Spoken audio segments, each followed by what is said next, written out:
What's going on? It's your boy, your cousin, back again with another episode of the AJ Red Show. Listen, I'm back tonight to discuss the Queens of R&B, SWV, basically still a continuation of Versus, XSCAPE, and to address some shit and some of these elephants in the room. I know y'all want to discuss it with me, so come on over, let's get this shit out the way. It's the AJ Red Show, starring me, AJ Red. Look, don't forget to like, subscribe, comment, and share. Y'all ready to get into this next topic? Let's go. What's up? As I stated before, it's your boy AJ Red. I'm back again with another episode of the AJ Red Show. And of course, like I told you before, discussing the Queens of R&B, SWV, and XSCAPE, and the bullshit that's going on with them. But before we get into all that, real quick, if you have not already, please go ahead and hit that like button. That's a thumbs up button.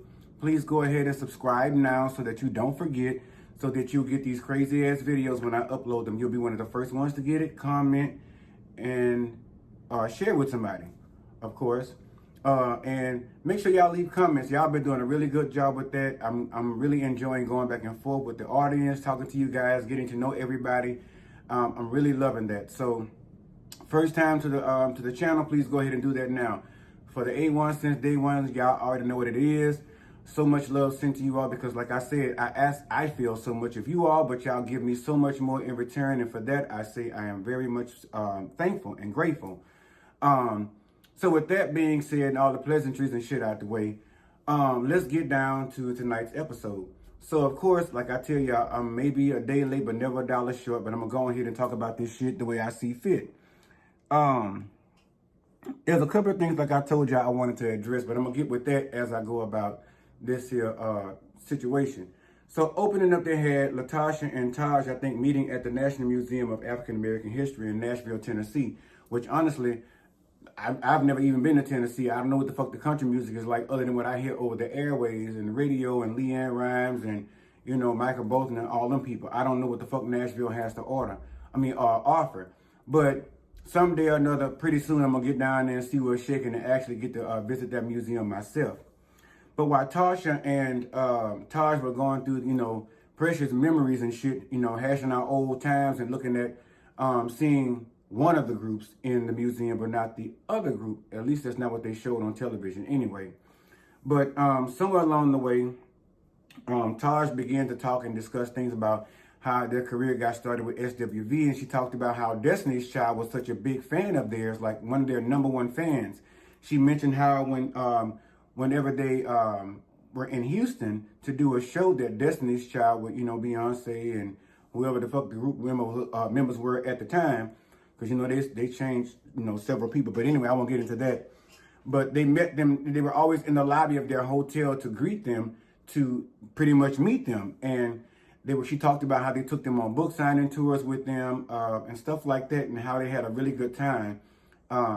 She didn't really mention if they still have the same rapport, if they still look up to them, if they're really in contact personally. But I'm pretty sure somewhere, nevertheless, they probably are.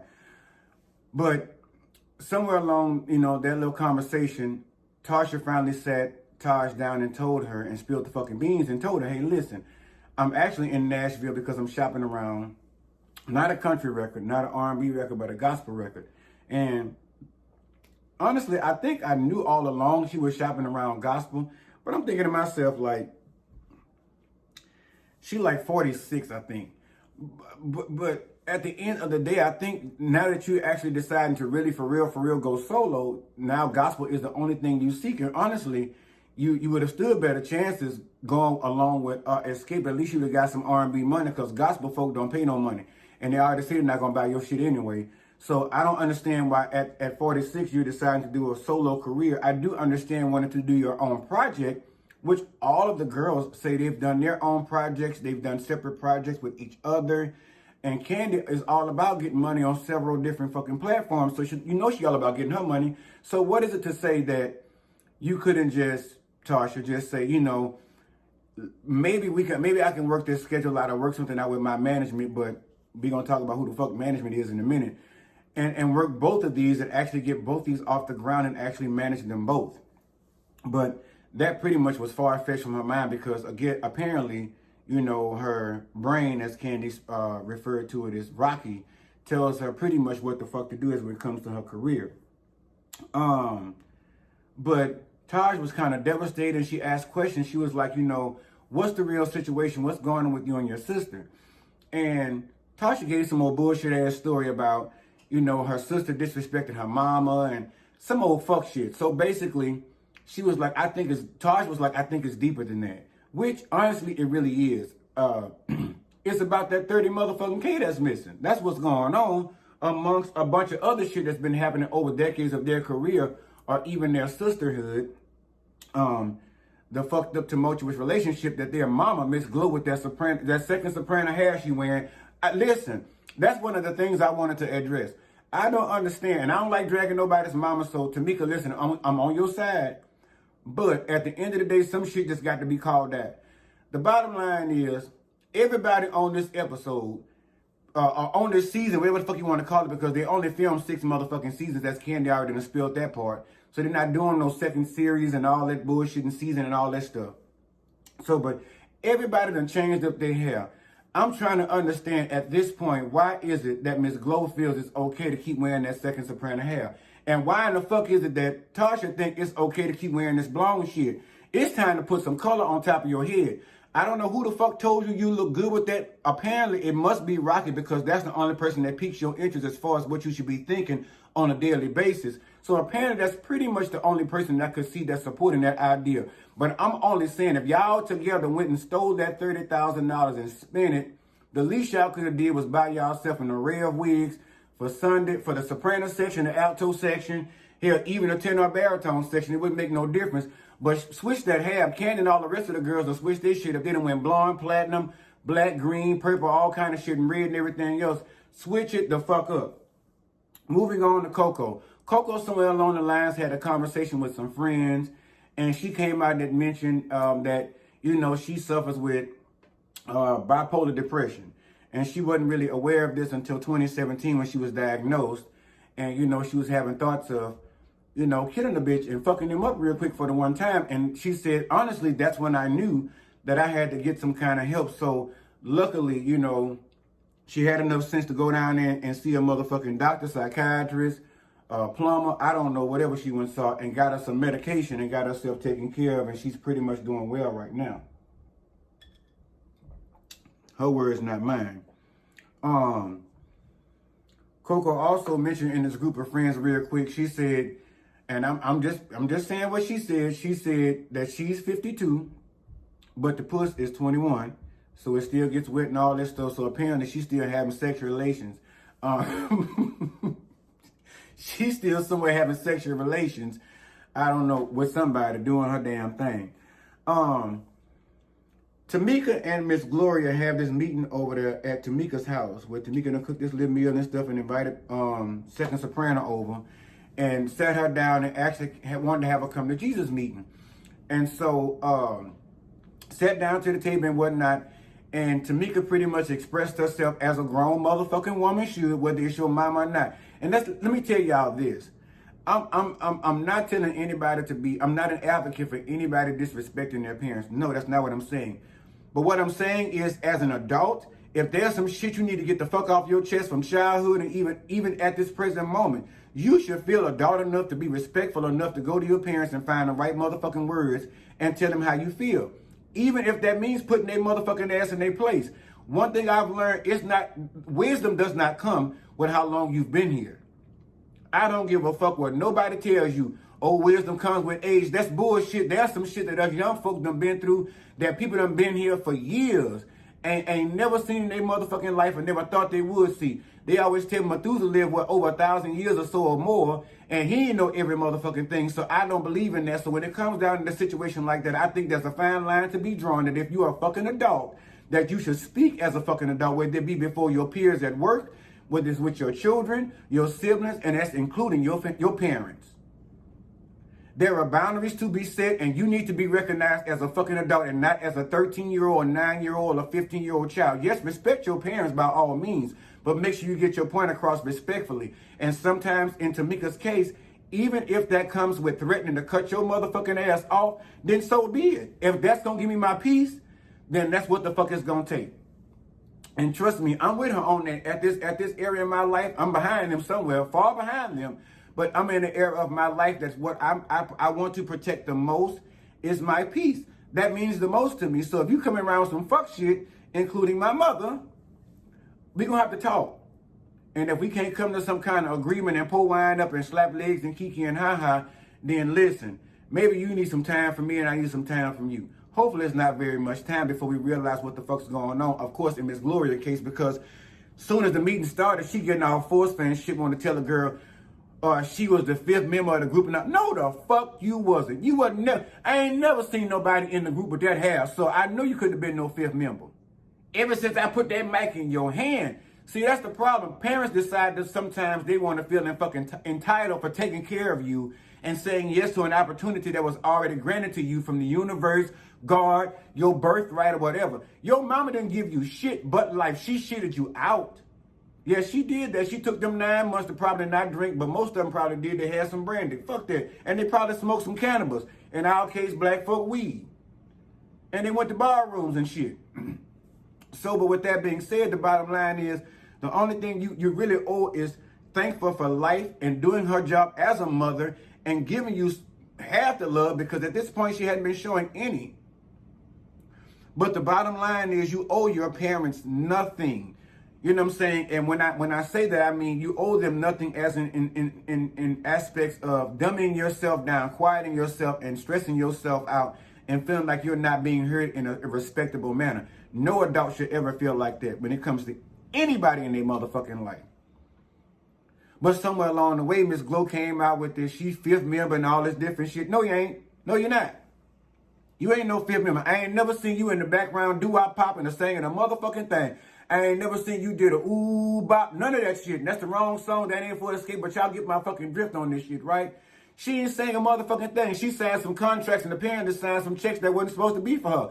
Allegedly, you know, because looking at the thing with Candy and the other girls, you know, they had a private interview and Tamika finally came out and said, you know, she pretty much said in order how the fuck this check got cashed for $30,000 for these royalties that she's claiming is missing by her sister and Rocky. I'm honestly, in my mind, thinking Second Soprano has something to do with it too.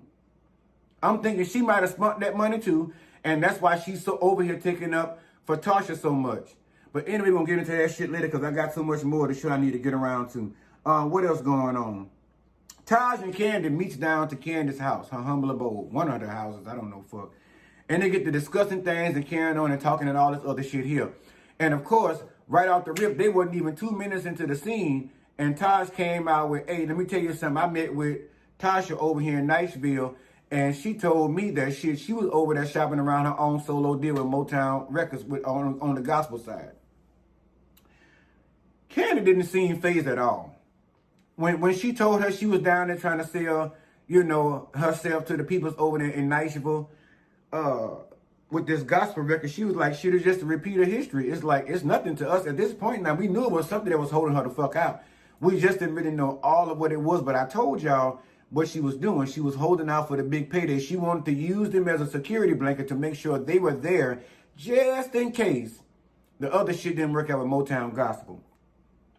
So, but Taj told, you know, Candy everything. Candy took the news pretty well. I thought she was going to really pop the fuck off and get all mad and shit, but I think she's matured now to the point, like she said, this bitch is predictable. She's always trying to put a knife in our back. You know, she always figuring she's been better than us vocally and all this different shit, and I ain't gonna lie.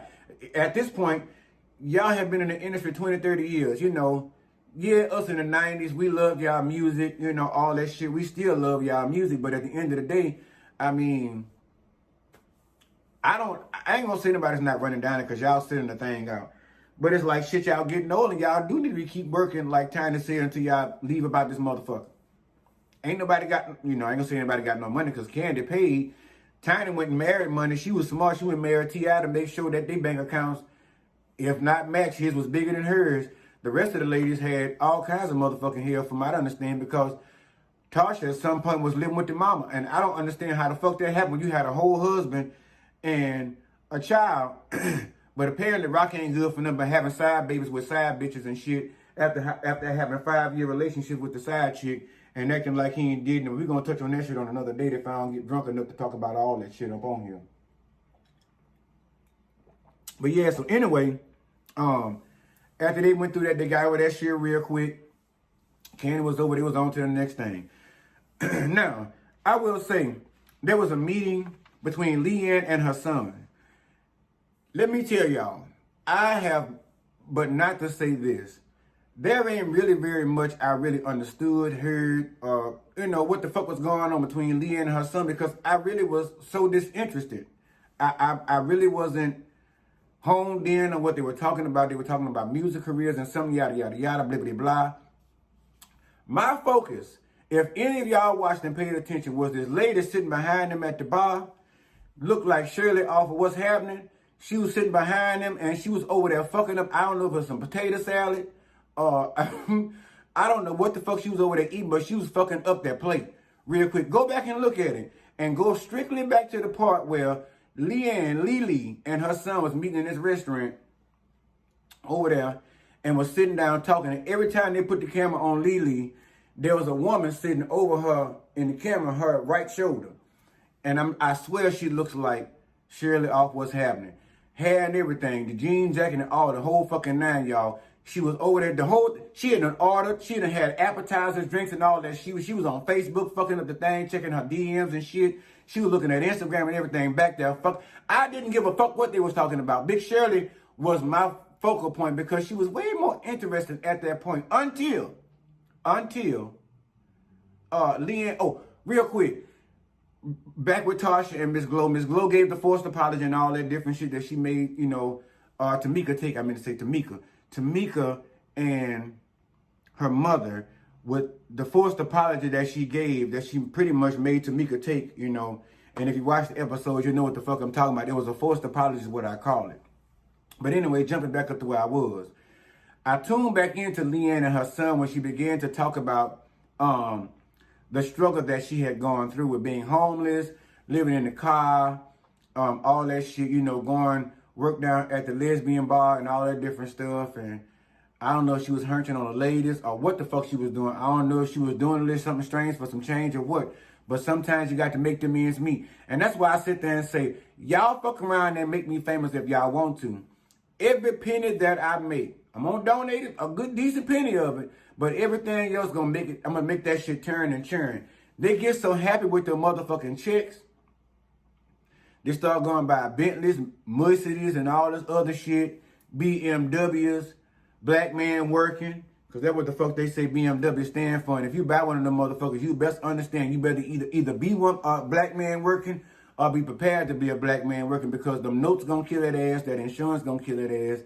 And best not believe, probably soon after you finish paying for that motherfucker, the maintenance gonna kill that ass.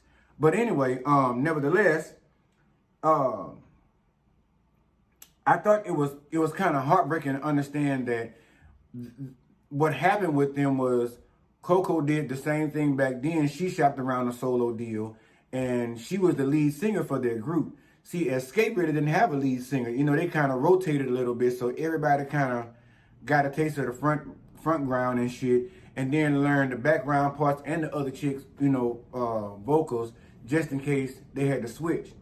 But in SWV, they broke up because Coco was solely the main vocalist, the lead singer. And pretty much once you spend too long being a background singer, and what will fuck you up, that will cripple you, because you never step to the forefront. So if that star in the front decides that they want to sail off and go vocal because everybody feels like they're the vocal talent, they're the ones that's holding a group afloat, because I'm pretty sure somebody came to her, to Coco back then, and told her, was like, shit, if you dump these chicks, see, we can get you a solo career and you'll be good. She went out there and tried her thing. She had to come on back. She found out still, even with that, I guess they was better as a united front than, separated. But Leanne went through a hard time, and I think that was kind of fucked up. It wasn't really Coco's fault. Lily was talking about how she worked and had to go back and work at the water company and all this other shit. And can you imagine, they say she was getting teased and all kind of shit. The people at the office listening to SWV's records coming up on the radio, and then clowning the bitch like, bitch, that used to be you. You was making that kind of money. Now you down here calling bitches for late payments and adding, late fees to water bills and shit, and getting cussed out with the rest of us bitches eating tuna sandwiches and carrying on for lunch and drinking a little Kool-Aid and maybe a little Pellegrino water if she had enough in the savings account. But it sounded like she didn't have shit because she was homeless, which was one of the saddest parts for me on here. To find out that somebody went from being a big star to being a 9-to-5 who you are. The fuck who are you? But anyway, it didn't bring no tears to my eyes, but the shit was just, it was a surprise. Anyway, Tocha was down there in the studio, called herself singing something and ooh woo woo and shabop bop whopping on one of her upcoming records or whatever the fuck she doing over there down to the Motown gospel. And Rocky brought his old ghost face looking ass up in there. It seemed like the only thing with him, I don't understand what she even see in him. He seemed like nothing but a leech. And at the end of the day, it seems like he's living solely off her money. She's the motherfucking cash cow while he running around sowing seeds, his wild oats elsewhere with this woman, which I'm going to do a whole video about that shit because this bitch done finally come out and say what she had to say. We're going to get to that part later on. But it seems to me, Tamika would be more focused on making her money and going down here and filing her divorce papers and getting the fuck from around Rocky the bad boy, because he ain't about a motherfucking thing. He ain't shit. Looking at him, he ain't nothing but a leech. Excuse me, y'all. And looking back on it, I want to say, like I heard shit a little while ago, it almost seems like the repeat of Wendy Williams and Big Kev. The simple fact of he's sitting around all this time using her for what he thought she was going to be well known for all this while. Had she stayed with XSCAPE, she probably would. That's how I know he's not a smart businessman, because at the end of the day, if he checked out the industry, he would know that a gospel artist don't really get paid shit. And I'm not shitting on the gospel artists. There are some great singers that have been asked to do R&B in the gospel industry, but they won't sway because that's not the Lord's will, or the Lord didn't call them to do that. That is blasphemy. They are using the gift that God gave them to serve the devil and all this different stuff. Meanwhile, the church folk ain't willing to pay $10 or $20 to come down to the city, motherfucking ass down there to the church at the concert. They got to get about 4, 5, 6 of them together just to be able to charge $75 for the ticket. Now, how motherfucking sad is that? But you over here getting 3 times SWV for the last 6 years over here, having them open for y'all while y'all be the headliners and shit. But you're going to sit there and say you're going to take your solo career gospel. Now you're going to go down there and play up in the church and all this different stuff here. Listening to your ignorant ass husband that probably can't manage his motherfucking bowels, let alone somebody's motherfucking singing career. You's a goddamn dummy. It's a good thing Candy did step in and save the motherfucking group financially and with the management and with not the royalties, but with the group that the direction that the group could be headed in. Candy is a businesswoman, and pretty much we all saw that. We're going to talk about that shit here in a moment. But at the end of the day, he referred to her as Tina Turner. And y'all all know, if y'all know about Tina Turner, y'all know Ike was whooping her ass, making her sing this, sing that, and shuffle all across the stage and shit, and, do all that kind of stuff. And she really wasn't happy with the life that she was living in her married personal life and even in her career, because she wasn't making the kind of music she wanted to make. And I'm pretty sure at 46, right about now, you talking about you want to be free. Yeah, you was free the first fucking time. You should have went out there the first time when you was free from the girls, when y'all had a fucking break, when you ain't have no money probably or too much in your savings account while you was over there stealing your sister motherfucking royalty checks. You could have took your motherfucking ass out there then and started your solo career and did your doo-wop popping. Maybe you had a chance because of who you were associated with. You probably would have had a chance then at a better solo career, especially in the R&B world. But at this point, you're probably in the right motherfucking lane for a solo career, which is gospel, because that's probably about all your ass gonna get in a solo career. And like I say, I ain't buying your shit anyway, because you played the game motherfucking dirty. And it don't work like that. You can't fuck over people and expect to be blessed. It don't work like that. Anyway, moving on to Coco and her son, Jalen. Now, I'm gonna say this. I listened to Jalen sing a couple of times. I can tell you I have a good fucking ear for music, a very, very, very good ear for music. And I will tell you, the boy has talent. Of course, it's been passed down from his mother and apparently from his grandmother. It's apparently a family gene thing, and he's inherited it, but he still has to work on it. And I'm pretty sure everybody that came with a vocal gift or any kind of gift has never pretty much just stepped out there and mastered it. There's some, don't get me wrong, but not all. So work on that gift, and bring us what you got, because I know it's gonna be some fire ass shit. Meanwhile, I think it was some crazy ass shit and some childish ass baby shit that Jaden sit up there and had called his grandma on the phone just to get his motherfucking way to fall out in tears. He's not only a mama's boy, he's a grandmama's boy. His grandma loved the fuck out of him, and he loved his grandma. But I think that was wrong for his grandma to sit there and undermine his mother's wish. And at the end of the day, I mean, this is the thing. I understand you piggybacking off your mother's career and saying, okay, my mom was a star in singing. She's still out there. I can get that boost. By all means, like I said, with anybody that's famous, if your child come out and your mama got something going or your daddy got something going, use that shit to propel you into your career. You know, whether it be entertainment or whatever have you, take what you've been offered and use it wisely in a positive way. But with this, the way we hit it right now, I understand that the music industry does give a certain lifestyle. It does give comfortability. It does give luxury. It does give, I ain't got to worry about what the fuck that light bill coming in at the end of the month, because whatever it comes in at, I'm more than sure that motherfucking that bank account can handle it. You know, but at sometimes there's some moments where if you're not doing so well, excuse me, that things can happen. And those things can range from anything to you having a vocal cord being ripped or something like that, or the record deal not going completely through, or this record label is fucking you over 10 times the money you'd have made and giving you a way less than. There's a multitude of things that could happen that could swiftly end or pause your music career. And I think that's what Coco was trying to convey to him. That's why she's so adamant about him actually going to dental school.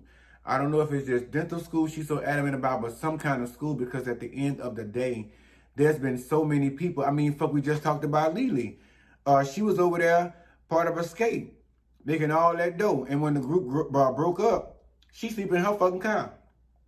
So with that being said, that's a prime example right there as to why you really can't trust it. Now, when you made a status of certain people like, you know, the Beyoncés and Jay-Z's and the Drakes and, you know, Rihanna's and all those people of the group, when you got that kind of skrilla, you know, then you can pretty much invest. You don't have as much to worry about. But you really should consider going to dental school or some kind of school and getting yourself a degree. So just in case of anything, I don't give a fuck what Steve Harvey say. Everybody should have a plan A, B, and C. Because at the end of the day, that means you prepared. Period. It don't mean that your plan A gonna fail or you prepared. I mean, your plan A is going to fail and that you expect it to fail. It just says that I'm a bitch that I keep several irons in the fire when it comes to having these straight. And so when it comes to that, I'm never gonna be without, because I'm going to always have a fail safe. And I'm going to build my own security blanket, my own safety net. I'm not going to need my mom's. SWV and XSCAPE meet up finally, as we all been waiting for, to discuss the final situation, whether it's going to be a thing or not, whether they're going to do this tour or whatever, right? So, Tocha shows up. And when she shows up, Tiny was so motherfucking shady. Tiny greeted her and say, "Oh, what's up, super celebrity," or some shit like that. And I'm thinking to myself, she's like, "Hey," I'm thinking to myself, bitch, that was so much shade, you didn't catch nothing, but your ego absorbed all of it. And that's why you couldn't even catch the read in between all of that. But I caught the shade and the read. But the bottom line is she got inside, they began discussing the plans, trying to figure out whether they was going to move forward or not, right? And real quick, somebody, I forgot who the fuck it was, said, everybody down for the tour and yada yada yada with the SWV and the XSCAPE, put your hand in. Everybody threw their hand in right quick, simultaneously. Tocha was the only one who took a minute to hesitate or whatever. You know, I guess her prayer hadn't been answered, you know. She was hesitating a moment, but God must, listen, E. coli coming in the Hyundai. God spoke to her in that moment and told her, go and stick your hand in the circle. I've given you the power to go and stick your hand in the circle. So her prayer got answered. So she stuck her hand up in the motherfucking circle. So that was the beginning to another conversation real quick, right? Somewhere along the way, they were discussing monies and the billiard, right? Now, I'm going to just go ahead and get to the fucking meat and potatoes. I'm going to say, Candy, I do understand. I do understand, Candy, that you're a big, because the question was posed, why can't they go ahead and do equal shares, split the shares equally for the tour, and they both co-headline, right? Lily posed that. Candace say, fuck that, we've been headlining for the last 6 years, and we want to keep that going. But what about all this black girl magic y'all be fucking talking about? Where is that? Huh? When can you relinquish your title just for a moment in time to have this one little tour, or at least one night only, to see two of the biggest black girl groups get together and do a tour and make this motherfucking money? And I'm pretty sure everybody going home happy and their pockets fat. Candy, you ain't missing shit. Your pockets ain't leaking for a motherfucking thing other than them bills you paying, because I'm pretty sure by now that house is paid the fuck off. I'm pretty sure. But with that being said, the bottom line is, I thought it more than fair. And Candy did a interview on Speak On It, which kind of, it made me side-eye her. I understand the business aspect, but like I said, the human aspect, and basically this black girl magic y'all keep talking about. This was the time to shine in your black girl magicness. To say, you know what, you're right. We have been headlining for the last 6 years with all of our shows. You're still not headlining on this show. You're just co-headlining. It's co-headlining. You all bitches coming out on stage at the same time, probably doing a number together, one of each song or something like that, and harmonizing and getting parts on two of y'all, one song from each group. That kind of deal. And the money could have been split equally, but Candy made a statement, a comment on Speak On It, and said, she said maybe because they've been headlining, because they've been opening for us in the past for the past 6 years, other people have, and SWV has done it also, and has had no problem with it. And we've gotten paid 3 times more than them. Why are they having a problem with it now? It seems like now, because we're doing this show, you know, Queens of R&B, that they feel like they're equal to us. That was a demeaning, derogatory motherfucking statement right there, Candy. That right there, that's the part that made me side with SWV and still say it should be co-headline, because yes, y'all are equal. Y'all all black women in y'all 40s and 50s. Y'all all bringing back music y'all had in the fucking 90s. Yes, SWV sold more records than y'all, yes. Yes, y'all have more followers than SWV. But if all this is together, why y'all not bringing all that together to fuse to make this black girl magic? And blowing out everybody's pocketbook and getting y'all motherfucking money and getting paid for the one time. Fuck what Tocha got going on. She doing her own thing. She over there singing Amazing Grace and How Sweet Does Sound. And, you know, I can't even think of a gospel song. Ain't that Say I'm a Heathen? Amazing Grace and something else they're going to be singing. I don't know. Fuck it. But she going to be singing. But the bottom line is, I think it was very distasteful for Candy to open her mouth and make that statement and to say that it's only business and she stand by it. My thing is, it seemed like the rest of the girls didn't even have a brain to think for their motherfucking self as a unit when it came to business in the first place. They all just let Rocket and his friends with management run them the fuck over, do what the fuck they wanted to do with them, pay them what the fuck they wanted to pay them, not ready to get them any work, not ready to do anything. And now that Candy is back and handling the business aspect of it, they're going to fall in line and say, well, shit, if she can keep us at this status and at this rate, then we going to follow her. Fuck SWV and how they feel, although we want this concert. Coco say, fuck that bitch. It ain't going to happen. Coco say, I'm older, I've been out longer, and we sold more records. We want first dibs. We asked for co-headliner, but you bitches want to, no. I think it's wrong. I think it's selfish, self-centered. It was a lot of fuck shit that went on in this episode. And then there's a lot of fuck shit going on the outside of this episode, especially when it comes to Tamika. I think it's Bevins, and her and Rocky O's malt liquor shaped head motherfucking ass. He makes me sick. Them kind of men, you can always tell an opportunist. And that's what he's always seemed like to me since day one. I don't know him from way back yonder ways when they were married, but looking at the situation now, the way he behaves, and always trying to speak for her, and he fucking up your career. You better get somewhere and find you some management that know what the fuck they doing. because Tasha, your husband is fucking up your career. And if you think everybody that's in the gospel industry gonna buy your shit and give you higher booking fees because you was part of XSCAPE, wrong. They don't give a fuck if you saved or not.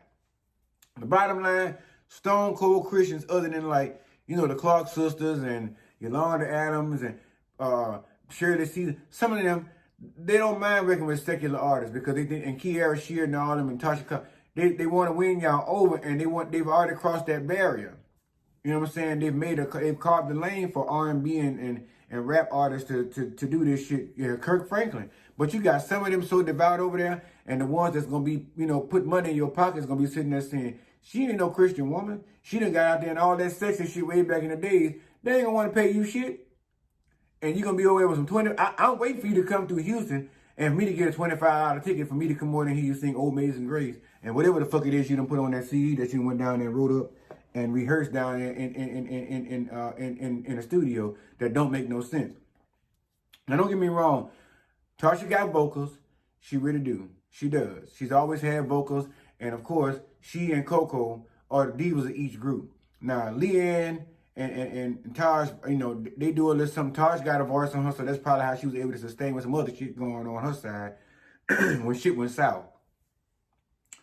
Tamika can sing. She's always been singing Tasha's parts and shit. Candy can do a little something. People been always on the internet. Candy got mad and shit. She's tired of people saying that she can't fucking sing and making out to be a villain about shit. Now, Candy, I'm gonna say this. I know you in the studio. You're working on some music and stuff like that. I love you. I really do. You're one of my favorite housewives. You're one of my favorite people. But I don't know. I think if I bought Candy's music, it would be on the strength of just because I love Candy and I see the boss bitch that's in her. And she does hit some notes that's, send chills down your spine. You know what I'm saying? So I would buy Candy's music, period. Tamika put something out there, solo project, I buy it. Who else was up in the group? It was somebody else. Who the fuck it was? What the girl name is? There's Tamika. Oh, Tiny. Tiny can do a little something. She ain't, I don't know, she ain't all that bad, but I would just support. But I ain't telling you everybody's no A1 motherfucking singer. I'm not gonna say that now.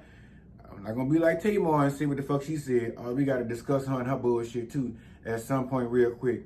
But anyway, at this point, the girls are saying, hells bells, whistles no, fuck that shit. We ain't gonna be no motherfucking show. Coco say, well, bitch, if you think we finna lay around and open up for y'all, bitch, ain't gonna be no motherfucking SWV XSCAPE concert. If it's SWV and XSCAPE concert or XSCAPE SWV or whatever, co-headline. But bottom line is we waiting on episode motherfucking 4 to see what's gonna happen. Cause like I told you, there ain't but 6 episodes to this shit. I'm gonna take y'all through all 6 of them. We gonna talk this motherfucking shit out. We gonna try to work out some shit like getting Tasha hair changed. We gonna send a couple emails. We gonna send out some DMs with some hair colors and some wigs. Just some ideas. Get some pictures and send us some ideas and shit like that. We gonna send Miss Glow some stuff. And maybe she ought not be second soprano no more. Maybe she ought to be alto or something. Maybe she ought to be, I don't know, motherboard hair. You know what I'm saying? One of the ones that get up there and pray for everybody over the community and stuff, that gets up there and hold hands, that leads the people up there to the front of the church with the women's and tells y'all how short y'all skirt ought not be. It's giving that kind of hair. Y'all can't tell me I'm lying. I don't give a fuck what you say. Tamika or Tasha can't get up on here and tell me I'm motherfucking lying. All they can do is sit back and laugh, because I'm telling you right now, if it was my mama wearing second soprano, I'm going to make sure, for one thing, it needs to be wet. It needs to be wet and wavy. It can't be dry and no. We need to do something with that. So I'm posing those things. I'm posing that we do co-headlining. I'm posing that we split the profits evenly. Y'all can make y'all money. Shit, y'all on B-list celebrity status now or something like that, ain't you? So shit, just be grateful and take your little bag and go on home and pay your bills and shit and pay your fucking house off. Anyway, that's all I'm gonna talk about with this shit, because I don't went way into my budget as far as this time. I gotta get up and eat my motherfucking Southwest salad. I went pay God knows what down there to Chick-fil-A, but Anyway, make sure that you like, subscribe, and share to the channel, and like the video, subscribe to the channel, and share the motherfucking videos. And please drop down in the comments and tell me what y'all thought about this episode. Tell me what y'all thought about what the fuck I had to say about the episode. And yeah, like I always say, love yourself real good like I'm doing. I'm telling you, I'm working on that shit still, constantly, every day. Love yourself real good. And only love on those who are willing to love on you in the same, because again, we ain't got time for no bullshit. When you get to be a person of a particular age, like I'm getting to be, you ain't got time for that stupid shit. I keep saying that, y'all, but I'm not that seasoned. I swear to God, I'm really not. But anyway, love y'all. Take care.